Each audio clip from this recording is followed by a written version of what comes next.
एक साल में गिर जाएगी मोदी सरकार। जी हाँ, मैं ये नहीं कह रहा हूं। ये अखिलेश यादव और राहुल गांधी का लेटेस्ट बयान है। क्या कुछ कहानी है? ये बयान क्यों आए हैं सामने? क्यों इसकी चर्चा मीडिया में ज्यादा नहीं हुई? आइए इस पर बात करते हैं। नमस्कार दोस्तों, मेरा नाम है ब्रिजेश यादव। आप देख रहे हैं पॉलिटिकल स्निपेट्स। आज बात करेंगे एक ऐसे बयान की जिससे पूरे राजनीतिक माहौल गर्मा गया है। देश की राजनीति में इस वक्त एक बड़ा बवंडर उठ खड़ा हुआ है इस बयान की वजह से।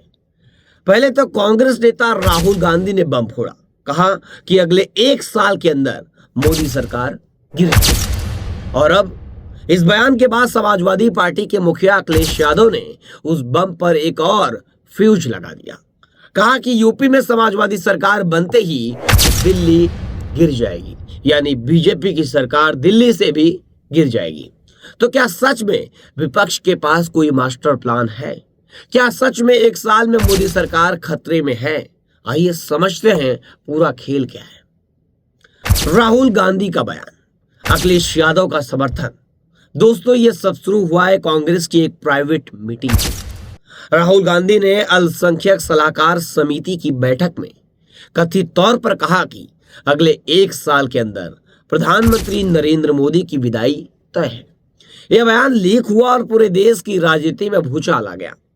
अब लखनऊ में जब अखिलेश यादव से पत्रकारों ने यही सवाल पूछा तो उन्होंने बिना एक पल की देरी किए जवाब दे दिया। उन्होंने कहा, यूपी में समाजवादी सरकार बनते ही दिल्ली गिर जाएगी। दोस्तों, 27 में उत्तर प्रदेश में चुनाव होने वाले हैं। समाजवादी पार्टी को लोकसभा चुनाव में काफी बड़ी पार्टी बनकर उत्तर प्रदेश में उभरी। कहा जाता है कि उत्तर प्रदेश से ही दिल्ली का रास्ता जाता है और लोकसभा चुनाव में समाजवादी पार्टी ने काफी अच्छा प्रदर्शन किया है। अगर 27 में भी पीडीए का फॉर्मूला काम करता है और समाजवादी पार्टी अच्छा प्रदर्शन करती है तो दिल्ली में बीजेपी की सरकार गिर सकती है, क्योंकि बीजेपी पूर्ण बहुमत से सरकार नहीं बनाई है। बीजेपी की जो दिल्ली की सरकार चल रही है वो गठबंधन पे है। जेडीयू नीतीश कुमार की पार्टी, महाराष्ट्र से सीएम एकनाथ शिंदे की पार्टी, चंद्रबाबू नायडू की पार्टी, चिराग पासवान की पार्टी, यानी समेत कई पार्टियों के भरोसे बीजेपी की दिल्ली सरकार चल रही है। योगी सरकार पर हमला भी अखिलेश यादव ने किया है एनकाउंटर्स को लेकर। एनकाउंटर पर कई सवाल उठाया है उन्होंने यूपी की योगी सरकार पर जमकर निशाना भी साधा है। सबसे बड़ा मुद्दा उन्होंने उठाया फर्जी एनकाउंटर का। अखिलेश यादव ने आरोप लगाया कि उत्तर प्रदेश में जाति और धर्म देखकर एनकाउंटर कराए जा रहे हैं। अब बात करते हैं, अखिलेश यादव लगातार योगी सरकार को हर एक मुद्दे पर घेरते नजर आ रहे हैं। अब बात करते हैं, क्या पीडीए के सहारे 27 में अखिलेश यादव पार हो पाएंगे, यानी अपनी नैया पार कर पाएंगे? ये सबसे बड़ा सवाल है। और जब ये सवाल पूछा जा रहा है तो वह लगातार संगठन मजबूत करने पर लगे हैं। पहले समाजवादी पार्टी से ज्यादा टिकट्स यादव और मुस्लिमों को मिला जाता था, लेकिन अब टिकट बंटवारे में भी अखिलेश यादव ने काफी कुछ चेंज कर दिया है। अब पहले की तरह लखनऊ जाने से टिकट अब नहीं मिलता समाजवादी पार्टी में। अब अखिलेश यादव ने कहा है कि सभी लोग अपने अपने क्षेत्रों में काम करें, पार्टी पर विश्वास रखें। अखिलेश यादव लगातार लोगों से कह रहे हैं कि टिकट के लिए लखनऊ ना आए, और अब टिकट जो वितरण का फॉर्मूला है वो भी अखिलेश यादव ने बदल दिया है, क्योंकि ओबीसी वोट इंपॉर्टेंट है।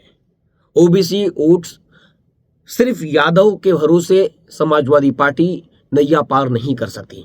उन्हें कुर्मी, राजभर समेत कई निषाद, मौर्य और जो भी जाति हैं उन सभी को वोट चाहिए जो ओबीसी में है, और इनके वोट के बिना समाजवादी पार्टी 27 में पार नहीं कर पाएगी।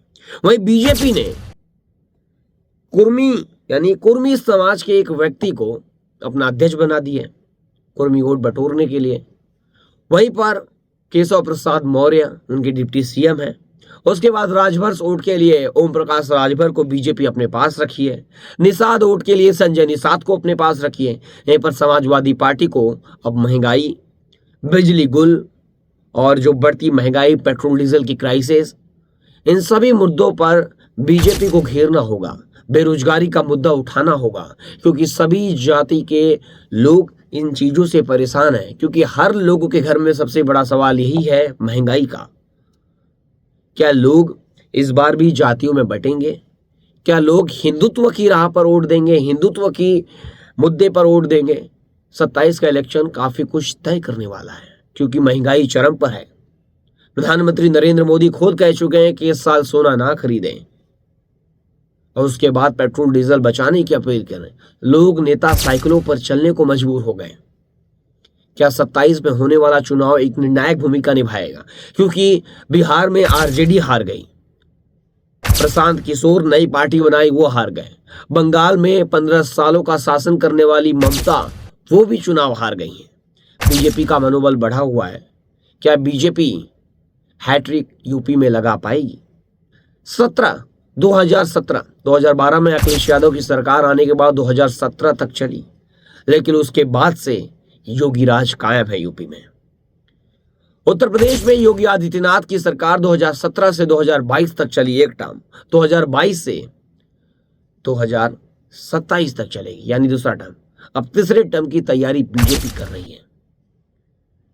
और अखिलेश यादव सबसे बड़ा मुद्दा यह भी बना सकते हैं कि दिल्ली से और योगी आदित्यनाथ की कहासुनी की, यानी खबर यह आती है कि दिल्ली के लोग, यानी जो गुजरात लॉबी है, बीजेपी में जो गुजरात लॉबी है, वो योगी आदित्यनाथ की लोकप्रियता से नाखुश है, बढ़ते कद से नाखुश है, इसलिए उन्हें हटाना चाहती है, लेकिन हटा नहीं पा रही है।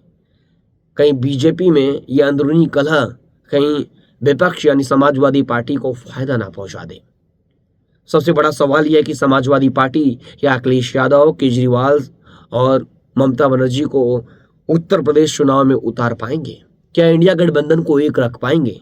कमेंट करके जरूर बताइए। कई सवाल हैं, लगातार एक के बाद एक नई एपिसोड आप लोगों को देखने को मिलेंगे, समझने को मिलेंगे कि आने वाले चुनाव में क्या होने वाला है। इसलिए चैनल को सब्सक्राइब कर लीजिए और फेसबुक पर देख रहे हैं तो फॉलो कर लीजिए। फिर मिलेंगे एक नए एपिसोड के साथ। और आप खबर कहां से देख रहे हैं कमेंट करके भी जरूर बताइए।